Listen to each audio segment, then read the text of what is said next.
let me know. I'm still really enjoying this white tea. For those of you who are just joining, I'm drinking this stuff. This is straight from the Tea Mountain, one of the samples. Oh, so cool. Just look at those leaves, man. Just look at the leaves. Oh, baby. Look at them leaves. Oh, baby. They're just like real deal big boys. Just like, yeah, look at that. Oh, how cool is that? Loving my tea leaves, baby. We got them good boys. There we go. Chunky horse, yeah. Disruptor says chunky horse broke YouTube. That's the sort of thing he does. He's just so thick. Oh Lord, he coming. Look at that boy. Baby, that chunky horse. Okie dokie. Oop a doop. Cheers, everybody. Enjoy. Ah, excellent. I love it. Something Real Gamer Cow says, I'm wrapping the Gung Fu set I got from your shop for my wife right now. Oh my God, thanks so much. By the way, if anybody, it's probably too late to get there as a Christmas gift. Although we have a blog where we tell you how long it takes to ship stuff. But our tea sets are always a good choice for a gift or at any time of the year, even if it's not Christmas. This is the starter Gung Fu tea set that I have in my shop. They're really great. This has been the most popular one for people to get. It has everything you need to get started. A little tea tray up here at the top. Whoop. The tray top is supposed to come off because that's how you drain the thing at the bottom. The tray is underneath. It's a little dirty because I actually use this one. Whenever I go on trips, I put this in my suitcase and then I just have the tea set ready. So I really hope that you enjoy those. And have a good time having tea with your wife. It's a great way to be able to spend time with people. I don't know why it's like if I'm like, hey, you want to come to my house and talk? Like people are like, oh, like a weirdo. I'm like, hey, come to my house for tea. We sit down, we're having tea, we're talking the whole time. It's the way it is. Zoda says, order the Hourglass tea maker. Good choice. Is there a quality difference over traditional tea making? Quality, I wouldn't say quality.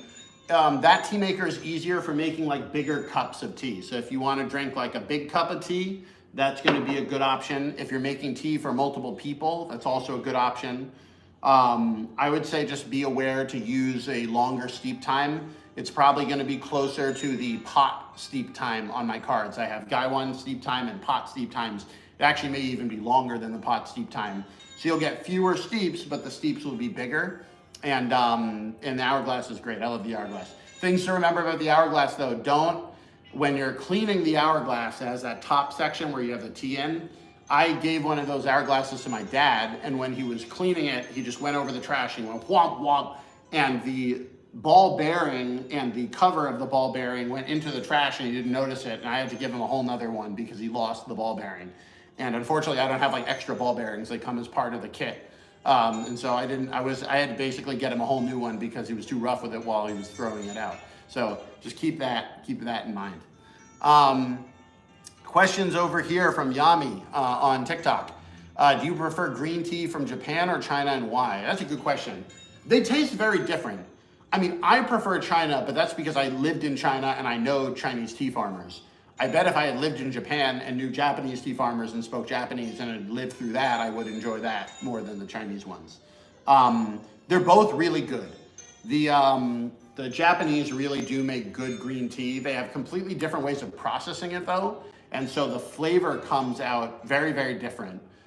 Generally you get fewer steeps, but they're much more intense.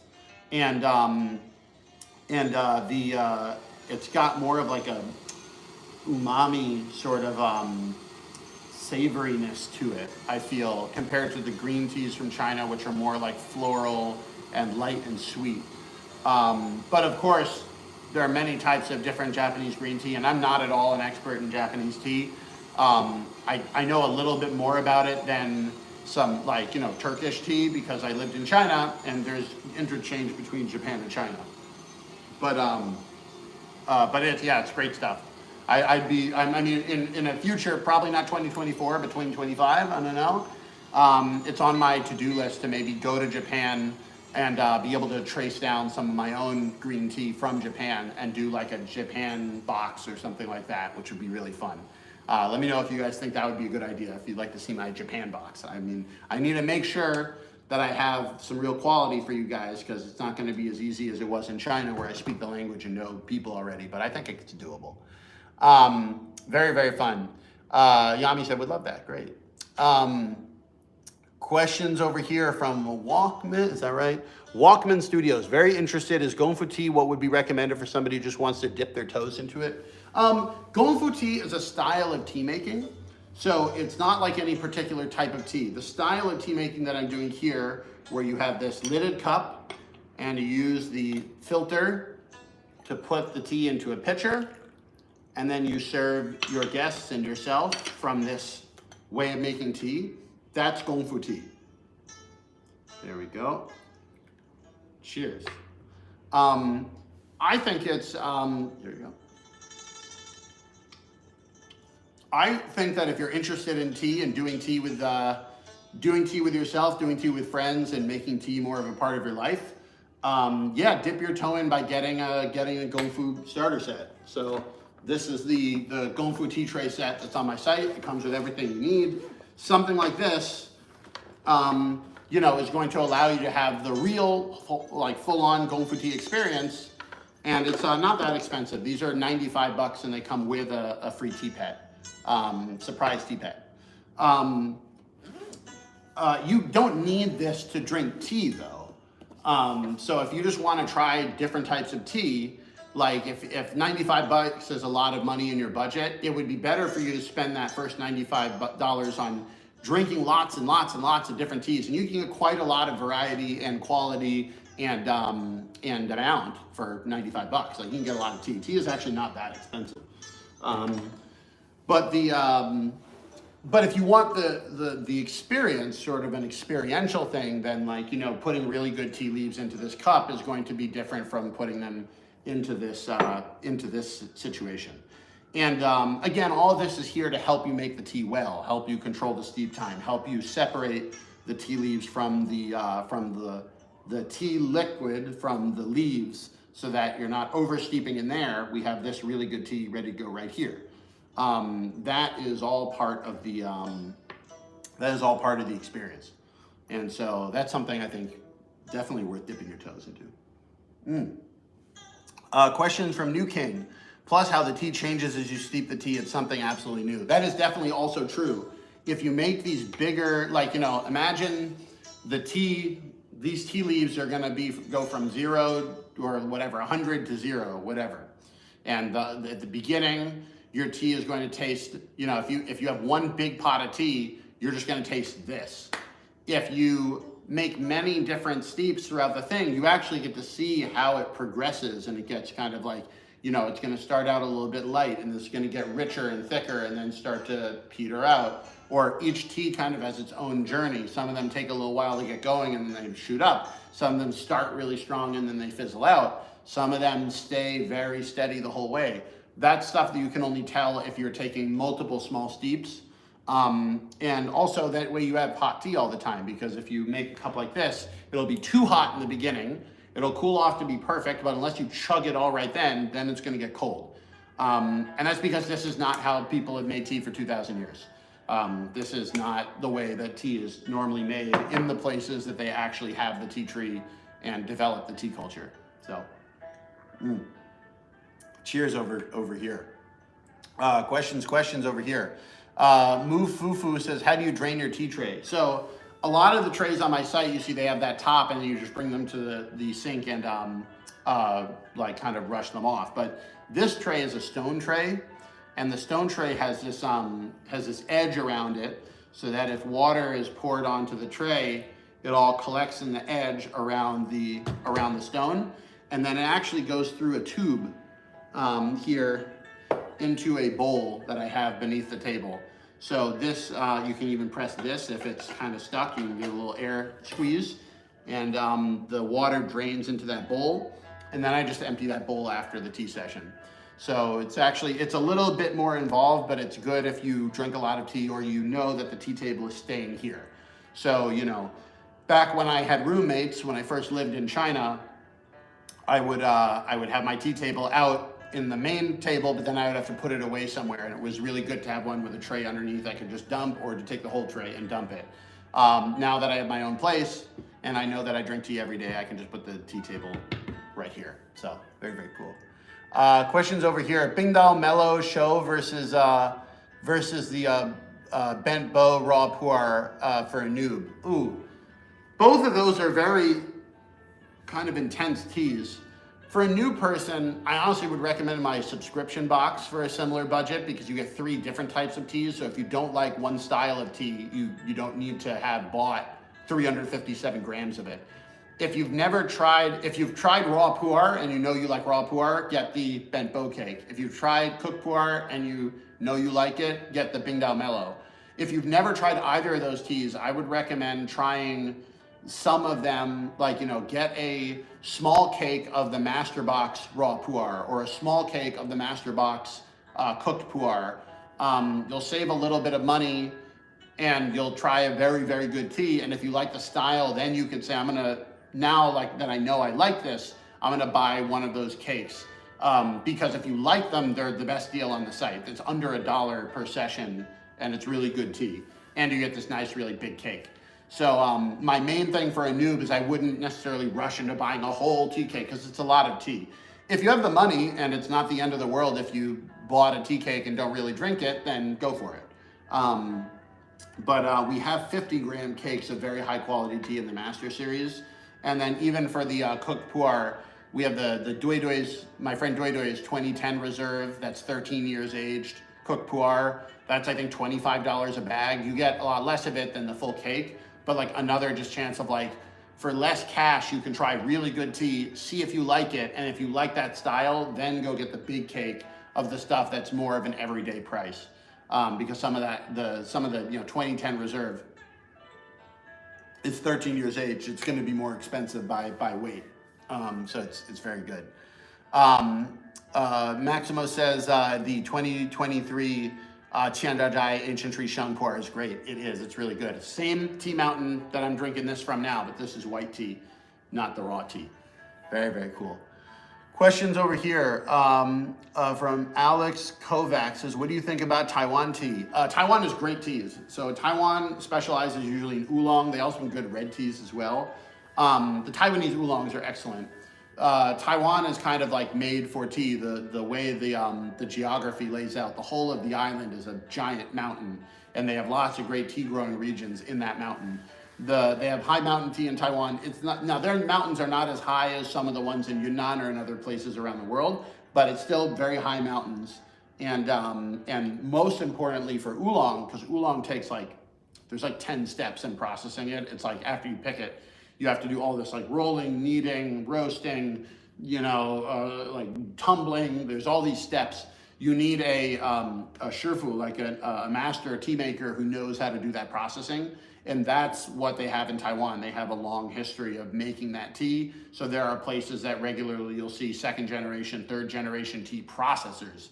Even the other day, I had a tea from a friend of mine who gave me a oolong tea that was made by a Taiwanese company, but the land in Taiwan was getting too expensive. So they went to Yunnan in the mainland, and they planted it there, and they made an oolong that they grew in Yunnan, but they processed it with all the knowledge of the Taiwanese tea makers. And so that's really cool to me. That tea came out excellent. Very, very fun stuff. So I'm a big fan of the Taiwanese oolongs. I didn't run out of battery. My playlist just ended. We'll drink a little bit more tea. Been about an hour, but I'll keep going. Questions over here, lots of great questions. The Liu Bao Black Jasmine from the sub box is so relaxing. The jasmine is just right. Yeah, I love that tea. That's another one if you're interested in trying something a little bit interesting, is I have a black jasmine on the website, which is Liu Bao tea. So what would be classified in English, it's a dark tea. Again, what the Chinese call red tea, the Westerners call black tea. What the Chinese call black tea, is generally not drunk in the West at all, and that's what the Liu Black Jasmine is. So that tea, but then aromatized with jasmine flowers. They take the tea, they lay it out, they lay jasmine flowers over the tea. At night, the fragrance comes out of the jasmine flowers, it permeates the tea. The next morning, they replace the jasmine flowers, put new ones down, permeates the tea, again, and they do that 4 times, and that's how you get the natural jasmine aroma in the tea. Unlike a lot of Western jasmines, which they'll take green tea and spray jasmine scented oil on it. If you go to a tea shop and they're like, here, smell this jasmine, you smell it, whoa, that's so fragrant, because it's covered in oil. And then when you make the tea, you'll get one boom of jasmine flavor as the oil aromatizes, and then it's gone. So the actual naturally aromatized jasmine stays in the tea.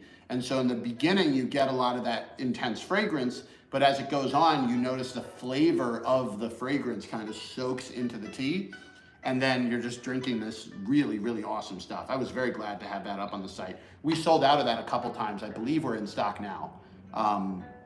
We've already started another shipment getting prepared though, because I know we're gonna sell out of it. It's just like a great tea.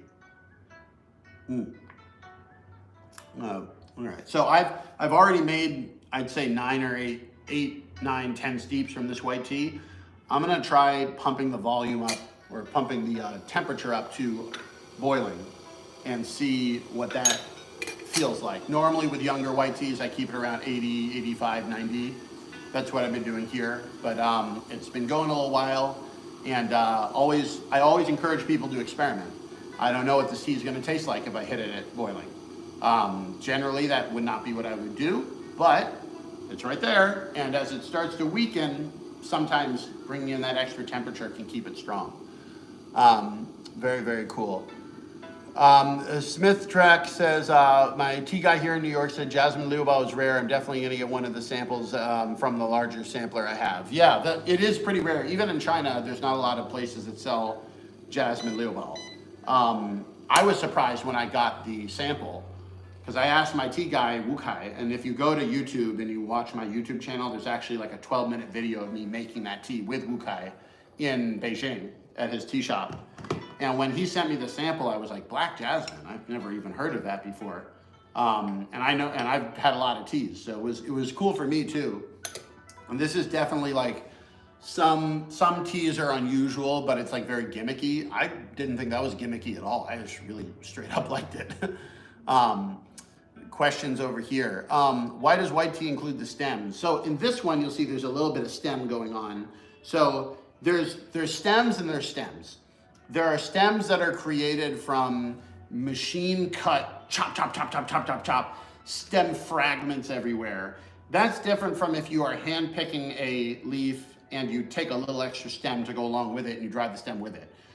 There's a couple reasons why you would do it. One, it does save labor. You're already using a lot of labor to hand pick everything in the first place. So to be able to pick, like, you train the people to pick right up at the edge of the stem. But sometimes what that can do is it can leave it harder to get the next flush of tea off of the tree. Or you can, it just takes energy to pick it at just the right point to have the minimum amount of stem. That being said, for this sort of like wild ancient tea tree thing, I don't mind having some stem in there because they took it right off the tree. That being said, it depends on, you'll have less stems in other varieties. So in Yunnan, they put the whole thing, and that's the white tea. The leaves, the buds, everything dried, withered. In Fujian, as I said at the beginning of this stream, I don't know if you're on, but in Fujian province, they separate the tea into different grades based off of how much leaf and how much stem it has. So while they're making the how much leaf and how much bud. So each tea plant will have, each tea leaf has 1 bud and 2 leaves. So if you take the bud out to make silver needle, you're left with 2 leaves. What if you take one of the leaves off to make, then you have 1 bud and 1 leaf? Well, that's a gomei or a baimudan. And so everything from shomei, which has only leaves, to baihou yinzhen, the silver needle that has only stems, all of that is going to be white tea in Fujian, and they'll have different amounts of stuff on them because of that, of going through that process. It also allows them to remove some of the stems that in Yunnan they just leave on because they don't do any of that. And so the result is that this Yunnan white tea is kind of more similar to the Gongmei or the Bai Mudan than Bai Hou Yin Zhen or Shoumei. Again, tea it's to your taste. There's not like, oh, this tea is fancier and more expensive, it has to be better. It just means that somebody's willing to pay more money for it. Part of the reason you pay more money for stuff is taste, part of it is history, part of it is quality, part of it is advertising. You know, I try to hit a balance of all these things. Like if a tea mountain is super famous in China, sometimes I don't go there because I know that that tea is going to be really expensive. I'll look for tea from that same area, but not from that mountain. And so there may be, and also a lot of times the fancy mountain teas, even within China, are actually just teas grown around that mountain and they brand it with that name. And for me, I don't want to pay extra money for branding for that sort of thing. And for me, you don't need to fake where it's from. Like I'm buying this based off of the taste and what I can give to you guys. And so I want a tea that's high quality and not famous because I can get it cheaper. So that's my philosophy on it as a guy that's trying to share tea culture outside of China, is that I don't necessarily want my customers paying for branding that's like impressing people in China, if that makes any sense. If it's good, because if it's expensive because the tea is good, that's another thing. If it's expensive because there's a huge branding campaign in China, you know, I'll try it, like, you know, but I'm probably not going to buy any of that. That's the same way it was when I lived in China too. Great questions. Over here, very, very cool. Alex Blanca says, so black jasmine tea is true black tea. Yes. So it's in the West, it's actually, the technical name for it is dark tea. In Chinese, it's called hei cha, which just means black tea. But again, I remember in China, hong cha, the red tea, is the black tea. And the black tea, in English, technically, is called dark tea. So pu'er tea and liubao tea are examples of dark tea. Pu'er is a little bit more complicated because it slowly oxidizes and becomes dark tea. Really, you could kind of say it's almost green tea right when it's picked. But the liubao, that stuff is very dark. Fully oxidized, they call hou fa jiao, post-fermented tea, post-oxidized tea. Very, very dark. But I really like that flavor. It's got a little bit more funkiness to it. The red tea, which again in the West is called black tea, that I think people are familiar with that flavor. The dark tea is funkier than that, which it's cool. I think it's always worth a try. Questions over here. V Productions, a little bit off topic. Can you talk more about what you did in China? You've referred to it as stand-up comedy, but when you're speaking with Xiaoma, you describe it as linguistic performance. Yeah, so I'll talk a little bit about Chinese comedy. I spent 9 years doing Chinese comedy. So when I graduated, I got a Fulbright research grant to research Chinese comedy, specifically a traditional form of Chinese comedy called xiangsheng, or crosstalk. And in xiangsheng, there's two performers. You have a joker and a straight man. They stand back and forth. They go back and forth, but they also talk to the audience and, you know, play off of each other to the audience. It's scripted, so you basically come up with a comedy dialogue, almost like a sketch. But it's more like dialogue. There's kind of acting within acting, but it's mostly a dialogue. And you have room to improvise within that dialogue as well. It's all taught master to student. So I apprenticed to a man named Ding Guangquan, Master Ding, for what turned out to be 7 years. And while I was doing the traditional style, I also did stand-up in Chinese, like Western stand-up. I also did improv in Chinese. I also did sketch comedy in Chinese. So I did all of them. So part of the reason why it's a little hard to say what I did is because I was doing all of it. I was trying to make a living professionally doing comedy in China. And so you get some xiangsheng gigs and you get some stand-up gigs, you get hired to write on a show, and I did a little bit of everything. So I would perform in the traditional Chinese tea houses doing the traditional comedy. Actually, I'll show you my robe. This is what you wear.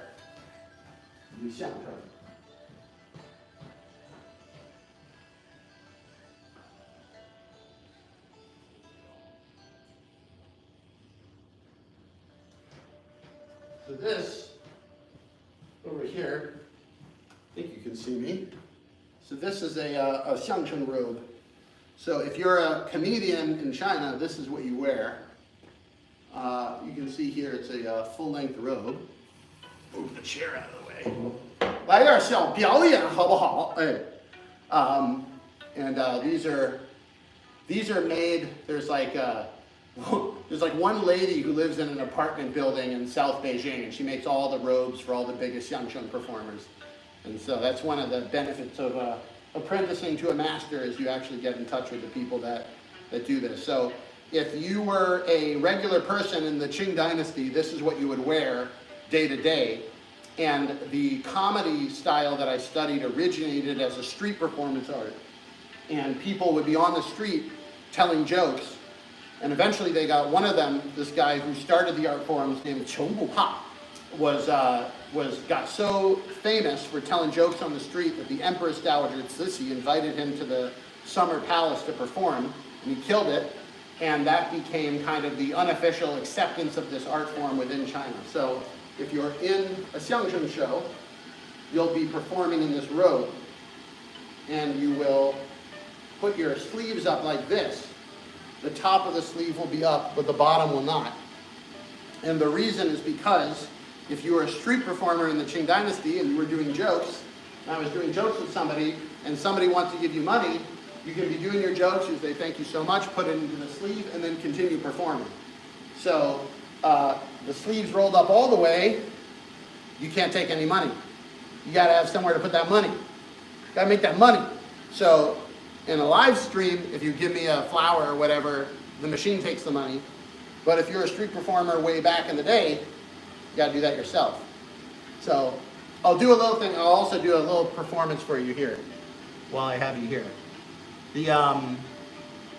Pause the music so you can hear me, and maybe we'll wait until this thing is done so we have less sound pollution. But for this bit, one of the pieces that they do in the traditional comedy is that they will have they'll do these memorized monologues that are like really intense linguistic performance, and that is kind of what I was talking with Xiaoma. And to do xiangsheng well, you need to memorize many of these long, intricate monologues, basically, and then you work them into the comedy. So I'll do this piece that's that's called Dili Tu, or the map. It's a whole bunch of different country names, one after the other. It goes like this: 太平洋、印度洋、大西洋、北冰洋、欧洲、亚洲、非洲、美洲、大洋洲、东亚、南亚、西亚、东南亚。 韩国、朝鲜、蒙古、日本、越南、印度、缅甸、老挝、新加坡、菲律宾、尼泊尔、印度尼西亚、孟加拉、亚美尼亚、斯里兰卡、冰岛、丹麦、瑞典、芬兰、波兰、德国、奥地利、奥地利、奥克兰、爱尔兰、匈牙利、南斯拉夫、摩尔多瓦、比利时、塞尔维亚、勒脱维亚、保加利亚、阿尔巴尼亚，还有贝井、埃及、哥哥、刚果隆、马里、吞加、科摩罗、摩洛哥、冈比亚、赞比亚、直到肯尼亚、澳大利亚、新西兰、萨尔瓦多、尼日利亚、洪都拉斯、墨西哥、美国、加拿大。It's like that. And that's like the worst I've done doing that monologue in a long time. But the point is, you'd work that into a bit. So somebody'd be like, "Oh, I haven't seen you in a while. Where were you? Oh, I was doing some shows abroad. Oh, where were you? Oh, I was in Hanguo, Chaoxian, Mongol,日本, Yuan, Indu,缅甸, Laos, Singapore, Philippines, Nepal, Indonesia, Malaysia, Yemenia, Sri Lanka, Bingdong, and then turn to the audience, play with them. So this is the traditional comedy that I did, but I also just did stand-up, what you guys would know as stand-up in the Chinese stand-up comedy scene, which I was one of the founding members of. I was probably one of the first 10 people in China doing stand-up comedy. When I got there were probably 10 people in the whole country that knew what it was. And this robe, by the way, is called the Dagua. And so this is, if I were doing a comedy show in China, I'd be wearing this, I'd be performing, and we'd have another person over there like that. So it's so funny now I do so much tea, but like this is my actual job. Like, this is what I did for a living for a long, long time until the pandemic hit, the borders closed, America and China started fighting, everybody started hating each other, the world fucking blew up, and now nobody's interested in laughing together anymore. And it's really funny because I keep showing them, I'm like, look, people on the internet follow my videos, they want to laugh together. Nobody is interested in this endless pissing contest of turning like international relations into like a spectator sport and like, threatening to push the whole world to the brink of destruction. For what? And I'm like, I have numbers that show you that people are interested in not dealing with that bullshit. And everybody who works in politics is like, yeah, but politically, we have to be tough on China. I'm like, God damn. Just like unbelievably frustrating as somebody had spent their life trying to figure out how to make US and China not fucking kill each other. Done that, you know, we all make a choice. I'm not saying everything China does is good or right or even moral, but we have a choice. Are we gonna deal with that by making each other laugh and drinking tea together and actually talking it out? Or are we just gonna like yell slogans at each other and like, you know, fight? And I don't see any of the data showing that sort of stuff does anything good for the world. So there we go. That's my robe. Somebody put me on that was off topic. But yeah, I still miss doing the crosstalk because I can't do it here. Yeah, it's all in Chinese. I've tried translating into English, but it like sounds weird. And obviously, you know, there's not as many xiangcheng performers. Because it's a two-man bit, all my partners are in China. So all the people that know the other half of the routines that I'm doing are over there. Can't really do many shows over here. So hope that was interesting for people. Very fun stuff. Thank you so much. Somebody sent me a rose. So Ryan shows. Thank you. Appreciate it, Ryan. Cheers, everybody. By the way, look at that white tea. Dude, look at that white tea. Really, look how clear that is. So this is, again, that tea quality. Look at how clear that thing is. Look at how clear it is. Oh no, I'm dripping water on a phone.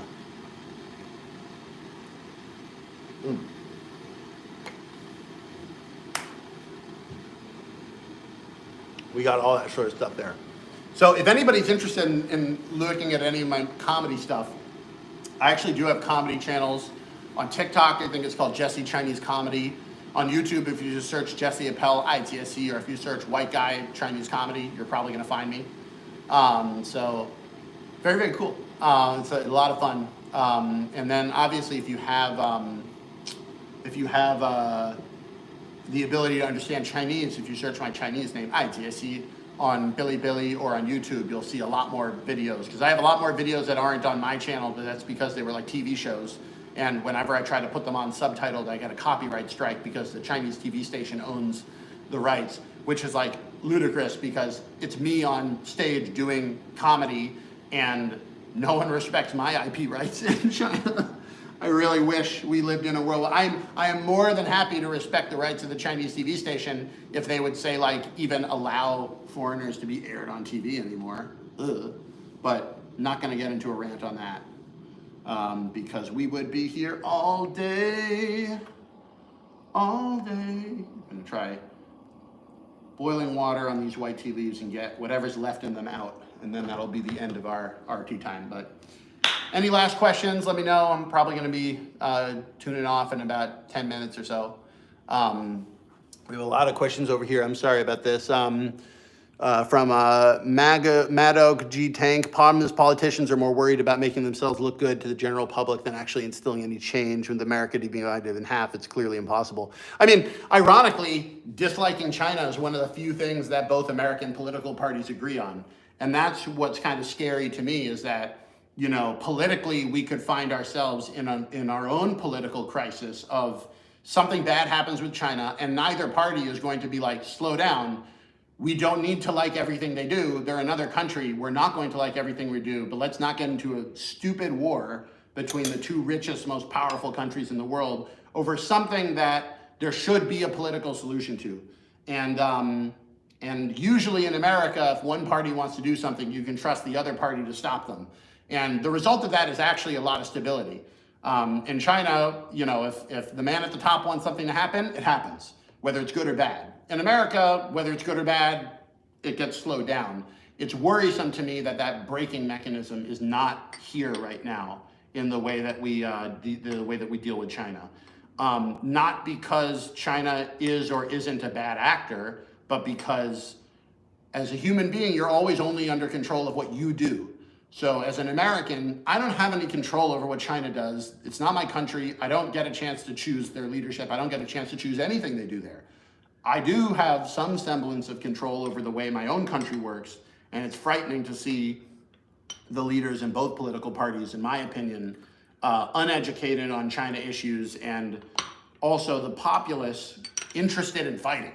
Like, you know, there are very few people that are like, let's drink tea, let's laugh together, let's enjoy this and find a way through the problems. It's not ignoring the problems exist. It's saying that I'm not going to live my life in a state of tension and discomfort because of the political narrative. I'm going to find a way to enjoy it. I'm going to drink my tea. I'm going to talk about the fun that I had with my friends in China. I'm going to go back. I'm going to Taiwan probably in January. I'm going to go and explore the world, and I'm going to do that irregardless of the political fighting that's going on. And I invite everybody to join me because it's much better this way. And if we can do enough of that, there may be more interest in finding a way that everybody can live together. That's my personal take on it. Cheers. Yeah, so fugu means fish. Says the sad thing is we barely have the ability to change anything. It is sad to some degree, but it also kind of makes sense. There's 350 million people in this country, so any one person probably shouldn't have too much ability to impact anything. But I would say, again, one of the great things about living in the States is that all the legal mechanisms for you to affect the system are all right there. It's not fair. It's not given clean access to everybody. Historically, some people have had more access than others. The wealthy always have more access than others. But legally, nothing's stopping you from doing it. Whereas in China, there would be situations where, like, legally you have there's no protection. You're not gonna, for Chinese citizens, American citizens, doesn't matter. Just like if somebody powerful enough wants it done, it will be done. Whereas here, it kind of feels like a fait accompli, but no, there's actually any number of things that you could be doing in order to affect the way that things go, which is good. So, cheers. Question from Tiger Corp: where do I get a tea caddy? I have them on my site. Where's my tea caddy? It's in storage somewhere? No. I have so little surface area in my house now. I should restate that. I have a lot of surface area, but I'm messy. So it's all covered with other stuff. But I have oh, there it is. It's I knew I didn't put it away somewhere. Yeah, we have a couple of these left. I don't buy that many of them because they're kind of like big and heavy. But these are the tea cake caddies. So if you put your tea cake in there, it's a great place to store your tea cake. And I picked them because they're nice. They're like, that's good, real solid. Very, very cool. It's pottery. It's like almost the same equipment, almost the same clay you would make tea stuff out of. Very, very nice. Put that here for now. Very cool. Questions over here. From Matatang, Mark Twain said, travel is fatal to prejudice, bigotry, and narrow-mindedness. This is true. Cheers to Mr. Twain. Oh, knew some shit, even back then. Questions over here from, again, Michael, something from in Hebrew. I watched your video about cold brewing tea, didn't really understand it. Can you explain a bit more? I'm not a cold brew expert. A lot of people in the West cold brew their tea. In China, you don't really cold brew tea. But we have a lot of people on our Discord server that like to cold brew tea, and I've experimented a little bit with it myself. Basically, if I wanted to cold brew tea, the way I would do it is I would have tea like this, and then maybe a little earlier than I did now, but like when the tea leaves still have some pop left in them, I would take a jar like this one or something like that, and I'd put all of these leaves into there, and then I'd fill it up with room temperature water, and then I'd put it in the fridge for 24 hours. And then when it's done, there's your cold brew. I bet there's a lot more technique if you really wanted to like get restaurant quality cold brew, but maybe not that much more. The leaf to water ratio. I like to, even if I'm making tea for the purpose of cold brew, I like to give it one steep in hot water to have the leaves open up. So that way, when they start to brew in the cold brew, they're just gonna get going much faster. I personally think that that's gonna cut a lot of time off of the process and get you more extraction quicker. Because when I put dry leaves into cold or room temperature water, I find they kind of just like never get started. It takes a long time to inundate the tea leaf, and that's why people brew hot tea in the first place, is it makes it go quicker. So it basically just get them shocked, opened, and then I put them into the water. I actually have a cold brew that I've been working on, but I can't take it out because if I take it out, I'll ruin the video. Yeah, so I don't know much more than that, but it'd be good to give it a try. I'm gonna be doing some more research on that, especially coming up in the summer. I'm really like everybody else on the internet like is trendier, and so they'll be like making cold brew in the summer, and I'm like I just don't generally drink that much cold brew, so I don't think to do it. But I really should make some more cold brew videos because people do like it, and it's not bad at all. It's just like I just personally don't have the habit of making it. So questions. Any thoughts on getting some clay teapots in the shop eventually? Yes. Next time I go to China, I'm going to go to Yixing, and I have a couple potters there that I'm looking forward to meeting, and hopefully get some of their pots onto my site. With the clay pots, it's difficult because there's a lot of fakos on the internet. It's like a very narrow, bizarre pet peeve of mine, but there are people who a lot of Chinese pot sellers on the Western internet go to the Chinese social media, steal videos of masters making pots, post those in the West with no edits, sometimes even flipped to avoid copyright issues. And then they have like, go to the link in my bio for teapots. And they're not selling that master's pots. They're not selling anything of that level. They're selling pots that I know I can get for $4 or $5. And the quality is just so bad, but nobody knows. And so for the challenge with the pot, and then the other challenge is, there's a lot of really bad cheap pots. The other challenge is there are a lot of really good pots too, but they're really expensive. You're talking hundreds of dollars for these teapots because they're actually made by the masters. And so the key, in my opinion, is you need to find a good master, and then you need to find that master's disciple. And you need to buy the pots the disciple makes, because the disciple will make really good teapots with good material and good oversight, but they're also not going to charge tea master prices for their pots. So when I go there, my plan, a secret plan, I'm going to try to meet the masters. I'm obviously going to look at their pots, and maybe we can actually afford some of those. But I'm also going to be asking to see if I can meet with any of their disciples, their apprentices. And I have a feeling I'm going to get the best value and quality out of the apprentices. But this is one of the reasons why I don't have it on the shop. I bit myself.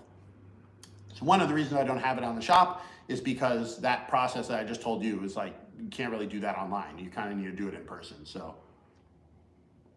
eventually, the plan is to be back in the mainland on in April and May. And I'll let you know. So very, very good. Questions. Do I stream tea time for football tomorrow? I'll probably be watching the Patriots game, even though they suck. Yeah, maybe before or after football, I'll be streaming again. But I already streamed once this weekend, so who knows? Question, a comment from Cyber Sasquatch. Got a master box for gift this year. Keep up the good work. Thanks so much. Enjoy the Tea Master box. These are really good. If you want a great gift, I know it's well, actually, we may be able to get it to you on time if you order today. Just make sure to ship it fast if you want it by Christmas. But yeah, I think you need like 1 day shipping to get it by Christmas. You may not get it by Christmas, but if you want a really good gift or just a gift for yourself, the Tea Master box here comes with 4 different teas in it. It's really, really good stuff. It comes from the same tea mountain as the tea that I'm making right now. So you have 4 different teas, mini cakes, mini bricks, and then also tea resin pieces. And it's from the same mountain in Yunnan. If you go back to June, you'll see all my videos in June from the tea mountain. I made so many videos. Especially go to the YouTube, because I have long videos on YouTube too about myself making tea by hand. Very, very fun. So let me know if any of you have any other questions. You can always leave a comment on one of the videos. I think I'm done with live stream for now. But it's great to be able to hang out with everybody. Have a great holiday season. Enjoy your holidays. Hope you have a lot of good tea with good people. And I'm gonna log out now. So thanks again so much, everybody. Appreciate it. Have a great time, everybody. Bye-bye. Bye-bye. Have a good one, guys. Bye-bye. Bye-bye, everybody. Bye-bye. Bye-bye. Goodbye. 再见. Oh, bye.